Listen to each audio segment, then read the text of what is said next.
Bismillahirrahmanirrahim. Walillahi mulkus samawati wal ard wallahu ala kulli syai'in qadir. Inna fi khalqis samawati wal ardi wahtilafil laili wan nahari la ayatil liulil albab alladzina yashkuruna Allaha qiyaman wa qu'udan wa ala junubihim wa yattafakkaruna fi khalqis samawati wal ard. Rabbana ma khalaqta hadza batila subhanaka faqina adzabannar.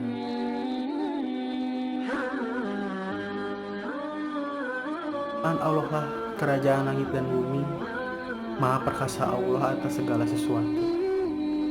Sesungguhnya dalam penciptaan langit dan bumi serta bergantinya malam dan siang terdapat tanda-tanda bagi orang-orang yang berakal, yaitu orang-orang yang mengingat Allah dalam keadaan berdiri, duduk ataupun berbaring, dan mereka memikirkan penciptaan langit dan bumi seraya berkata, "Ya Tuhan kami, tidak sia-sia Engkau menciptakan semua ini. Maha suci Engkau, maka peliharalah kami dari siksa neraka." Setelah Tuhan menunjukkan orang-orang munafik dan Yahudi yang suka sekali dipuji dalam hal yang tidak pernah mereka kerjakan, dan diambil pula hal yang demikian jadi itiba bagi umat Muhammad, pada penutupannya Allah memberi peringatan kepada manusia agar tidak terpedaya dengan tipuan dunia yang semata.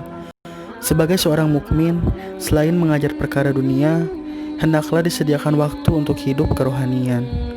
Kejadian yang terjadi di masa lampau sesuai dengan zamannya. Nabi Musa dengan mukjizat tongkatnya atas kehendak Allah mampu membelah lautan. Nabi Isa mampu menyembuhkan orang sakit kusta hingga menghidupkan orang yang sudah meninggal. Sekarang tiba masanya untuk berpikir melihat alam, supaya dapat melihat bahwa semuanya itu penuh dengan mukjizat ilahi. As-Suyuti dalam kitabnya menyebutkan mengenai asbabun nuzul surah Ali Imran ayat 190 dengan mengutip hadis riwayat At-Tabrani. At-Tabrani dan Ibnu Abi Hatim meriwayatkan dari Ibnu Abbas, dia berkata, orang-orang Quraisy mendatangi orang-orang Yahudi dan bertanya kepada mereka, "Apa tanda-tanda yang dibawa Musa kepada kalian?" Orang-orang Yahudi itu menjawab, "Tongkat dan tangan yang putih bagi orang-orang yang melihatnya." Lalu orang-orang Quraisy itu mendatangi orang-orang Nasrani, lalu bertanya kepada mereka, "Apa tanda-tanda yang diperlihatkan Isa?" Mereka menjawab, "Dia dulu menyembuhkan orang yang buta, orang yang sakit kusta, dan menghidupkan orang mati." Lalu mereka mendatangi Nabi Muhammad SAW, lalu mereka berkata kepada beliau, "Berdoalah kepada Tuhanmu untuk mengubah bukti Safa dan Marwah menjadi emas untuk kami." Lalu beliau berdoa, maka turunlah firman Allah, "Sesungguhnya dalam penciptaan langit dan bumi dan pergantian malam dan siang terdapat tanda-tanda kebesaran Allah bagi orang-orang yang berakal." Hadis riwayat At-Tabrani. Secara umum makna dari Quran surat Ali Imran ayat 189 yakni Allah memberitahukan bahwa segala kekuasaan langit dan bumi adalah miliknya, dan sesungguhnya Dia Maha Kuasa atas segala sesuatu. Dia pasti akan membuktikan ancamannya terhadap orang-orang Yahudi berupa azab di dunia dan azab di akhirat. Allah berfirman, "Walillahi mulkus samawati wal ard wallahu ala kulli syai'in qadir." Dan milik Allah lah kerajaan langit dan bumi, dan Allah Maha Kuasa atas segala sesuatu. Quran surat Ali Imran ayat 189.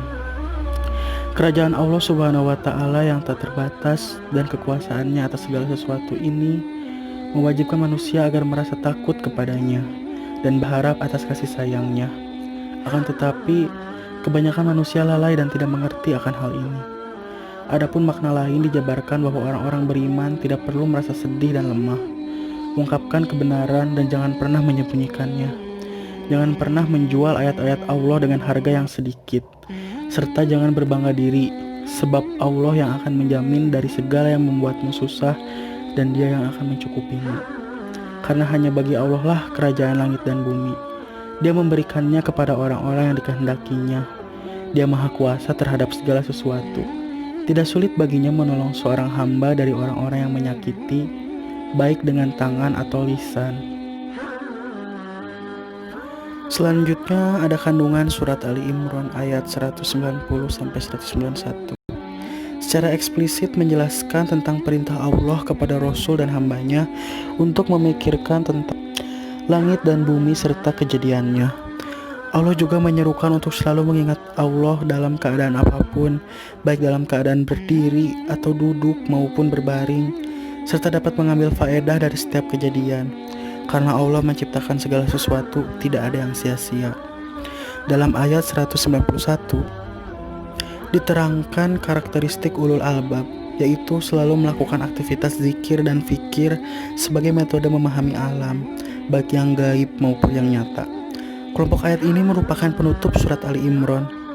Ayat ini memiliki keterkaitan dengan ayat sebelumnya, yakni ayat 189. Ayat ini menegaskan kepemilikan Allah Subhanahu wa Ta'ala atas alam raya. Apa yang ada di langit dan di bumi adalah kepunyaan Allah. Allah Maha Kaya, Maha Perkasa atas segala sesuatu. Pada ayat 190 sampai 191 ini, Allah menguraikan sekelumit dari penciptaannya serta memerintahkan agar memikirkannya. Apalagi seperti dikemukakan pada awal uraian surat ini bahwa tujuan surat Ali Imran adalah membuktikan tentang tauhid, keesaan, dan kekuasaan Allah Subhanahu wa Ta'ala. Hukum-hukum alam yang melahirkan kebiasaan-kebiasaan pada hakikatnya ditetapkan dan diatur oleh Allah yang Maha Hidup lagi Qayyum. Tafsir Ibnu Katsir ayat 189, yakni Dia adalah pemilik segala sesuatu, Maha Kuasa atas segala sesuatu. Tiada sesuatu pun yang mengalahkannya. Karena itu, takutlah kalian kepadanya dan jangan sekali-kali kalian melanggarnya. Hati-hatilah kalian kepada murka dan pembalasannya, karena sesungguhnya Dia Maha Agung yang tiada satupun yang lebih agung daripadanya, lagi Maha Kuasa yang tiada seorang pun lebih berkuasa daripadanya. Selanjutnya untuk tafsir ayat 190 sampai 191 di sini dikatakan bahwa Allah berfirman, Inna fi khalqis samawati wal ard. Sesungguhnya dalam penciptaan langit dan bumi. Artinya yaitu pada ketinggian dan keluasan langit, dan juga pada kerendahan bumi serta kepadatannya, dan juga tanda-tanda kekuasaan yang terdapat pada ciptaannya yang dapat dijangkau oleh indera manusia pada keduanya, baik yang berupa bintang-bintang, komet, daratan, lautan, pegunungan, pepohonan, tumbuh-tumbuhan, tanaman, buah-buahan, binatang, barang tambang, serta berbagai macam warna dan aneka ragam makanan dan bebauan. Wahtilafil laili wan nahari, dan silih bergantinya malam dan siang, yakni silih bergantinya, susul menyusulnya, panjang dan pendeknya. Terkadang ada malam yang lebih panjang dan siang yang pendek, lalu masing-masing menjadi seimbang. Setelah itu, salah satunya mengambil masa dari yang lainnya, sehingga yang terjadi pendek menjadi lebih panjang, dan yang diambil menjadi pendek yang sebelumnya panjang. Semuanya itu merupakan ketetapan Allah yang Maha Perkasa lagi Maha Mengetahui. Oleh karena itu, Allah berfirman, La ayati liulil albab. Terdapat tanda-tanda bagi orang-orang yang berakal, yaitu mereka yang mempunyai akal yang sempurna lagi bersih, yang mengetahui hakikat banyak hal secara jelas dan nyata. Mereka bukan orang-orang tuli dan bisu yang tidak berakal. Kemudian Allah menyifatkan tentang ulul albab di firman-Nya, yaitu allazina yazkurunallaha qiyaman wa qu'udan wa 'ala junubihim, yaitu orang-orang yang mengingat Allah sambil berdiri atau duduk atau dalam keadaan berbaring.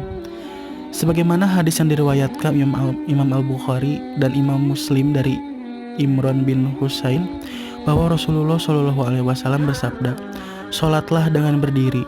Jika kamu tidak mampu, maka lakukan sambil duduk. Jika kamu tidak mampu, maka lakukan sambil berbaring. Maksudnya mereka tidak putus-putusnya berzikir dalam semua keadaan, baik dengan hati maupun dengan lisan mereka. Wa yatafakkaruna fi khalqis samawati wal ard. Dan mereka memikirkan tentang penciptaan langit dan bumi. Maksudnya, mereka memahami apa yang terdapat pada keduanya, yaitu langit dan bumi, dari kandungan hikmah yang menunjukkan keagungan Al-Khaliq, kekuasaannya, keluasan ilmunya, hikmahnya, pilihannya, juga rahmatnya. Dan di sisi lain Allah memuji hamba-hambanya yang beriman, allazina yazkurunallaha qiyaman wa qu'udan wa 'ala junubihim wa yatafakkaruna fi khalqis samawati wal ard, yaitu orang-orang yang mengingat Allah sambil berdiri atau duduk atau dalam keadaan berbaring, dan mereka memikirkan tentang penciptaan langit dan bumi. Yang mana mereka berkata, Rabbana ma khalaqta hadza batila.